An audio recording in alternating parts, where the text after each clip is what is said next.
A mediados de la década del 50 del siglo pasado, la gran editorial chilena era Zig-Zag. Existían otras como Ercilla, pero la gran editorial era Zig-Zag. Tenía un predominio bastante grande en lo que era libro y revista. Revistas chilenas no habían, claro. Pero estaba, a ver, de las chilenas estaba el OK, que eran pocos los dibujantes, que estaba Isidro Arteaga haciendo el Séptimo de Línea. Estaba, pero no eran, digamos,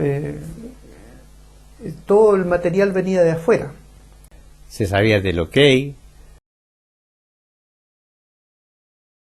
el Fausto y el Peneca. Esas fueron las revistas que yo conocí.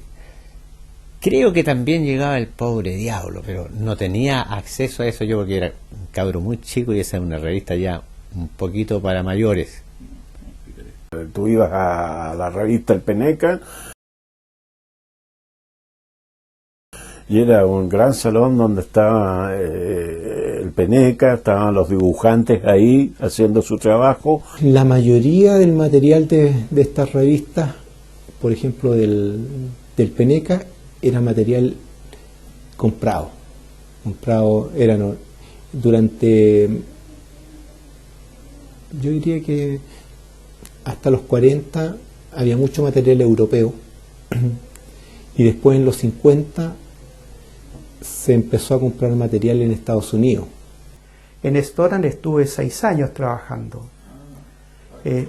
Sí, hasta que empezaron a rumorearse de que la editorial Zig-Zag se iba a crear un departamento de historieta y que se iban a necesitar muchos dibujantes. Claro, yo envié una carta una vez solicitando una entrevista, algo parecido, y me llegó de vuelta diciéndome que fuera a Zig-Zag. Pero yo fui uno de los primeros, llegué el año 64 ahí. Nos llamaron primero para pegoteo. Para organizar los primeros pasos de la historieta. Las primeras historietas que llegaron a Zig-Zag eran todas extranjeras. Se traían del mismo, no sé de qué línea, de Disney, todo eso. Y a mí me metieron justamente en Disney haciendo Zorro.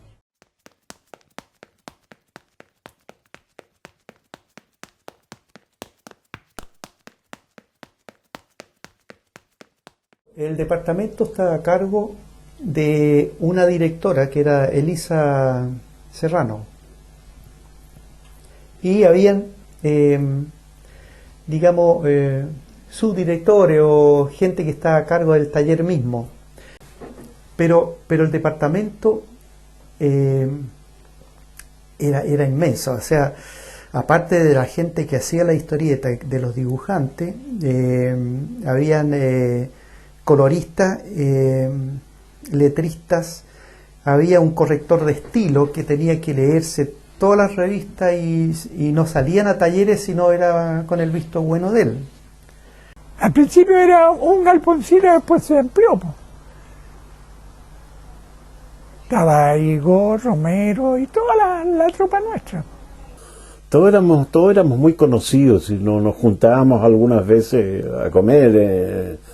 Se organizaba, por ejemplo, Guido Vallejo organizaba cada cierto tiempo una comida y nos juntábamos todos los que dibujábamos, colaborábamos para Zig-Zag. Iban los dibujantes de dibujos realistas, ¿no? Que no tenían nada que ver con... Era por la amistad que nos unía a todos nosotros. Los guionistas por lo general trabajaban afuera, digamos, eran independientes. Nosotros también éramos independientes, pero Zig-Zag nos proporcionaba esa oficina para que nosotros tuviéramos contacto, trabajáramos en equipo. Muchas veces una historieta se hacía entre 2 o 3 dibujantes, Uno hacía el lápiz, otro pasaba tinta. El primer material que publican es material norteamericano, pero en algún momento se les empiezan a agotar ese material y Zorro era prácticamente el personaje estrella de la revista. Así que empiezan a probar con dibujantes chilenos y guionistas chilenos. Claro, una transición. Todo parte cuando Zig-Zag, bueno, siempre compró material de afuera. Las primeras revistas de James Bond venían de afuera, claro. Ruta 44 venía de afuera. El Agente Silencio venía de afuera. Dimensión Cero. Todas esas revistas venían de afuera y se vendían muy bien acá. Además que se vendían en otros países como Puerto Rico, Ecuador, Perú. Y ahí surge una de las primeras revistas, Rocket. Temo Lobo se encarga de convencer a la gente de Zig-Zag de que la ciencia ficción es un buen tema, y sacan una revista que fue bastante exitosa en su momento y que además fue de las primeras. Mucha gente dice que fue la primera a nivel mundial que como revista de historieta dedicada exclusivamente a ciencia ficción, y era producido íntegramente en Chile. Era con guionistas, con dibujantes, con coloristas, con todo hecho acá. Cuando Temo presentó los proyectos de Rocket en Zig-Zag y se los aprobaron, bueno, me llamó a mí para que colaborara en la revista. Así que ahí empiezan a surgir otras revistas. Llega el Dr. Morty, que era una serie ya probada a nivel de radio. Los radioteatros del Dr. Morty eran muy conocidos hace 15, 20 años en ese tiempo. Surgen otras como El Intocable, que es claramente una copia de Tarzán. ¿Qué pasa? En vez de ser moreno es rubio, pero en todo lo demás es Tarzán. Y se vio que las cosas hechas acá se vendían tanto o más que las cosas que venían de afuera. Eso pasó con todas las revistas, con Guerra. La revista Guerra venía todo el material de afuera, inglés, material incluso argentino. Pero cuando se empezó a hacer acá en Chile, con los guiones de Máximo, con dibujos de Jara, que eran muy buenos, se vendían tanto o más que las revistas de afuera. Surge la Magua en Revista Jungla, que curiosamente en Revista Jungla el personaje principal no era Magua al principio, sino que era un blanco criado entre los jíbaros, el Undí, un personaje que se compartía en la revista. Primero el Undí y después Magua, pero después se dieron cuenta que pegaba más la Magua, probablemente por el tinte medio erótico del personaje. Hubo muchos proyectos hechos por muchos dibujantes de ese tiempo, y la mayoría de los proyectos se aprobaban. O sea, tú llevabas un proyecto de revista y si era buena y comercial, te la aceptaban al tiro. Sacaron Far West, sacaron después el jinete fantasma, que fue un gran éxito. En ese tiempo las revistas tenían un tiraje aproximado, término medio, de 80 a 100 mil ejemplares mensuales. Pero era en ese tiempo, fue la época de oro. Pero siempre fue el Zorro hasta lo principal, digamos, mi actividad principal. Siempre lo fue hasta la expropiación por el Estado de la fábrica. Y de ahí ya empezamos otro cuento, digamos, absolutamente distinto. Dejamos de hacer el Zorro, por supuesto, porque era de Walt Disney y no teníamos la franquicia. Y le cambiamos el chip a la historieta. Se transformó también en una herramienta social.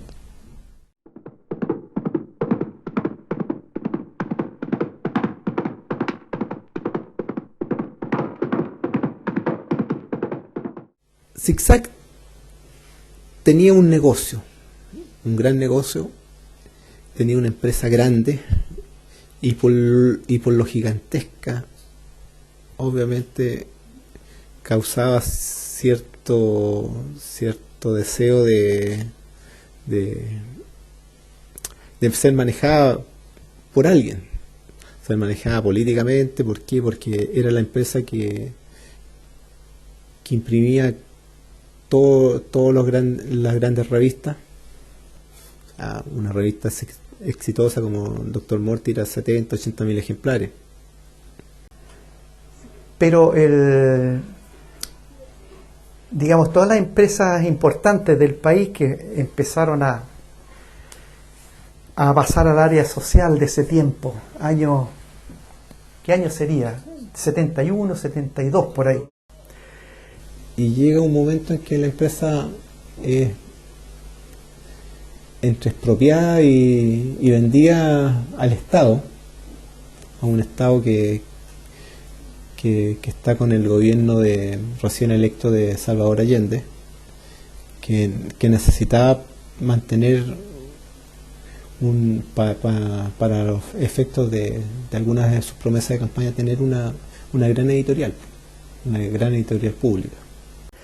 La ideología cambió, la orientación que se le da a las historietas, que eran de aventuras, de acción, de cosas livianas, de entretención más que nada. Todo eso se produjo una transición en cuanto al contenido, en cuanto a los mensajes. Pasó de los curas, pasó a Quimantú. Ah, sí. Claro. Y Quimantú la liquidó a la empresa.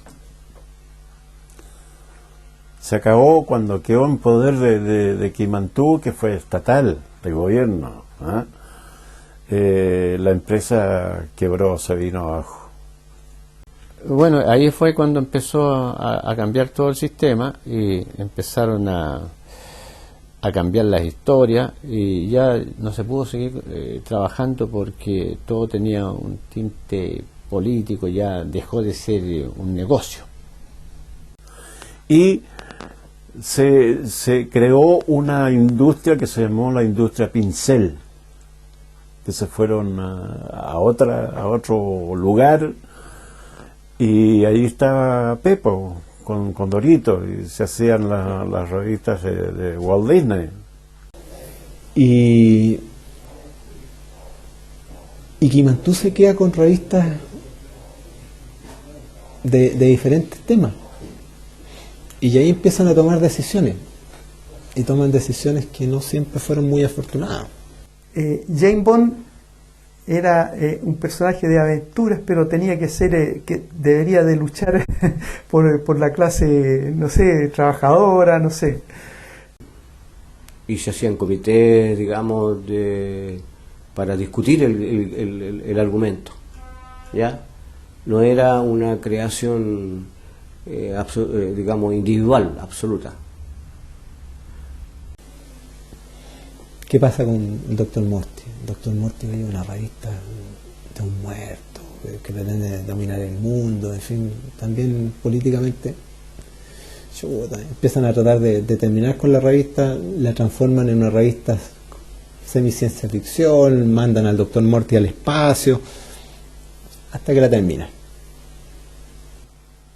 Los héroes fueron orientándose a labores sociales, a justicia social, qué sé yo.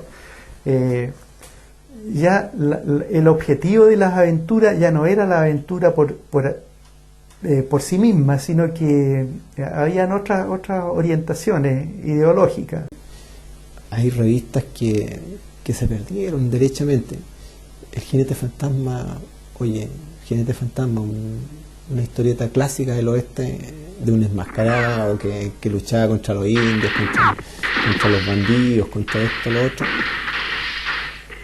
que lo transforman, hacen que pelee con su familia, toda una cuestión con un trasfondo político muy fuerte, y lo mandan a México. Se transforma en una especie de guerrillero en México. Los mismos guionistas decían, no, yo no me gusta cómo está quedando mi personaje, entonces no le puedo sacar, ya no son cómics, ya no son historietas, son panfletos. A la magua la sacan del Mato Grosso para llevarla a la India. Hacen un viaje, no la cambian mucho, pero la cambian. El Intocable lo transforman, a él derechamente lo transforman en un líder guerrillero de los negros. Magua cambió. Magua, que era una aventurera de la selva, empezó a luchar por pueblos oprimidos que hay en la selva. Bueno, está bien, pero los lectores querían ver las aventuras de Magua, tenían otra idea. Por eso, en general, hacen muchas revistas y crean algunos personajes que son interesantes, pero no son muchos. No son muchos porque, por ejemplo, crean al Manqui con una visión un poco diferente a la que tenía Mario Igor, que era el creador, como un afuerino, como un trabajador agrícola de temporada que se va moviendo a través de Chile, que es uno de los personajes más interesantes que nacen. Otro personaje, la patrullera 205, que era una patrullera policial, que claramente es como la patrulla área 12 de programa de esa época, que un poco se ve la influencia de la televisión. Habían pequeñas historias de unos tipos que trabajaban en Puerto Montt, los 5 de la Aurora, que se me ocurrió a mí, ese cuento. Y también le gustaban a ella. Sí, él se hizo. Tuvo el Manqui, tuvo Manuel Rodríguez también, con ideas. Quisieron destruir la imagen de Manuel Rodríguez, convirtiéndolo en un guerrillero político. Y a la vez yo no estaba de acuerdo con eso. Es que le metían muchas cosas que no eran de Manuel Rodríguez, ni de los ideales de Manuel Rodríguez. En fin, hay una serie de personajes que se crean en base a lo mejor algunos modelos norteamericanos, pero aplicados a Chile. Y todos con una fuerte carga política. O sea, no como historieta no eran muy atractivas por las historias, porque claro, o sea, a lo mejor uno después de un montón de años puede decir, oye, una historieta sobre no sé, una fiesta campesina en el sur, es interesante ver cómo se trató, pero en ese minuto, oye, la gente, chuta, qué raro. Ese asunto de la manipulación ideológica que podría ser al público infantil, sobre todo, digamos, ¿cierto? Era tenue, no era una cosa excepto el hombre de la jungla, eso está claro, pero las otras cosas eran no una cosa absolutamente evidente, digamos, ¿ya?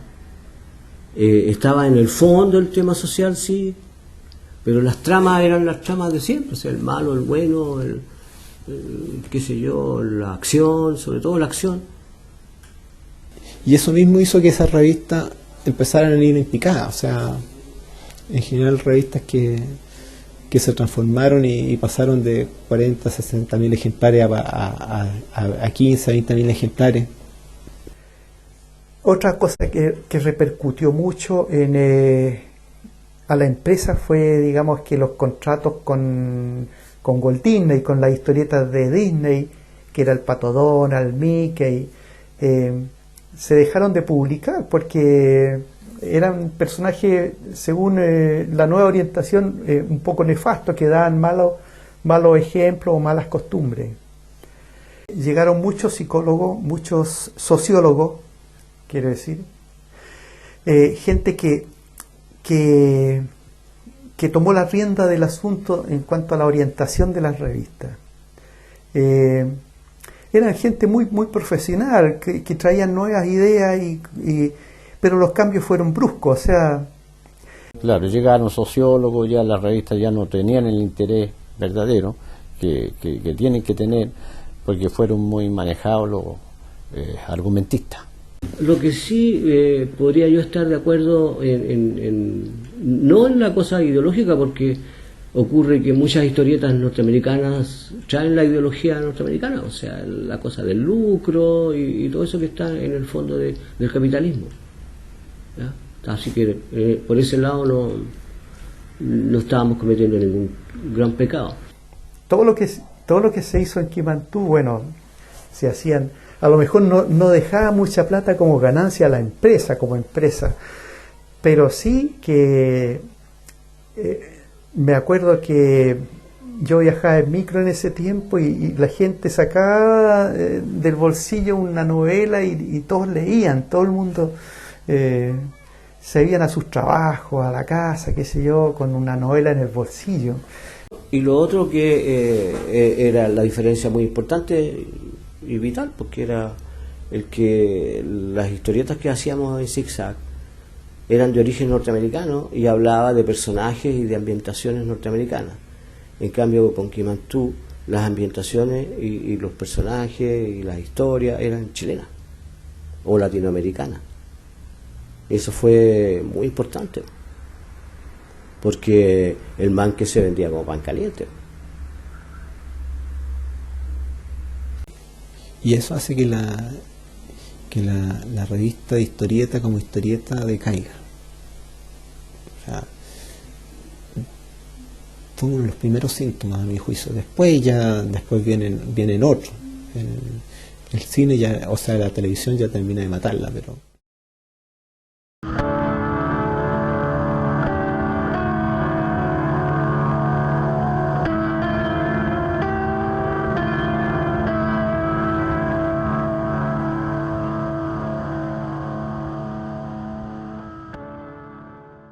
A todos nos pilló muy de sorpresa el día 11. Bueno, yo lo sentí porque era una fuente de trabajo re importante, no para mí, sino que para todo el grupo. ¿Por qué? Porque no se sabía qué iba a pasar. Afortunadamente la empresa tuvo como interventor un general de aviación que era escritor, y él de alguna manera manejó la situación de tal modo que no hubo violencia de ningún tipo. Bueno, yo me acuerdo que el tercer o cuarto día nos citaron ya a que subiéramos a las oficinas que ocupábamos siempre, porque el departamento de historieta se iba a renovar. Íbamos a seguir haciendo revistas, pero ahora con otros puntos de vista. Así que los guionistas, los creativos del departamento empezaron a hacer nuevos proyectos, y donde trabajamos las mismas personas, o sea, no hubo despidos, ni persecuciones, ni nada. O sea, los que quisieron se fueron, sí, porque muchos, un poco por temor también, pertenecían a partidos políticos, qué sé yo, entonces no fueron más nomás. Porque Gabriela Mistral tuvo un periodo también bastante corto, un poco más de 2 años, pero en ese periodo mantuvieron algunas revistas, curiosamente mantuvieron el Manque. El Manque lo mantuvieron y volvieron al manque de fines del siglo XIX, de la frontera, en fin, sacaron varias revistas interesantes, pero ya era difícil cambiar. Entre la crisis económica, la llegada de la televisión, y otras cosas, ahí ya casi definitivamente las revistas mueren. Pero ya había otro problema en ese tiempo. El poder adquisitivo de los chilenos era muy bajo. Ya no se dejaba plata para esparcimiento. Había toque de queda en ese tiempo. Hubo un bajón de todo lo que sea artístico, tú sabes. Y los dibujantes, de una u otra forma, retornaron a la publicidad, porque la publicidad que había sido inexistente durante muchos años, durante toda la UP básicamente, empezó a volver. Yo seguí trabajando hasta que alguien llegó a mi mesa y me dijo, mire, se van a cerrar las puertas de aquí de la empresa, y eso fue el año 74, porque ya no da más esto. Y claro, vamos a cerrar. Y yo le dije, muy bien, pues me quedaré para apagar la luz. Así que creo que salí justo con todos para afuera, pero porque se cerraron las puertas, no porque me hayan expulsado, ni mucho menos. A ver, años después del golpe y todo lo demás, yo he hablado con mucha gente, incluso ahora de repente me sorprendo. Mi hija el otro día me decía que gente de teatro, porque ella es de teatro, cuando ella ha nombrado que su padre era Ventura Marín, hay gallos que se acuerdan de esa época. Y pasado 20 años ya se ven a hablar de esto nuevamente, y yo reconocer que a mí me conocen como dibujante, y no solo aquí, sino que en todos los países a los cuales llegaba la revista, porque yo me pongo a navegar ahí en el computador y veo que hablan de lo mío. Incluso hay un libro que habla de mi trabajo y presentan también ahí algo. El paso por el dibujo de historieta me dio una base muy importante para el dibujo, para dominar la figura humana, porque ahí se dibuja mucho, y para dominar también lo que es la composición, porque uno tiene que componer cada página, que no se molesten entre sí los cuadritos que uno va dibujando, diagramando. Así que eso me dio un conocimiento extraordinario como para ser un pintor y un escultor. Es decir, una tremenda escuela.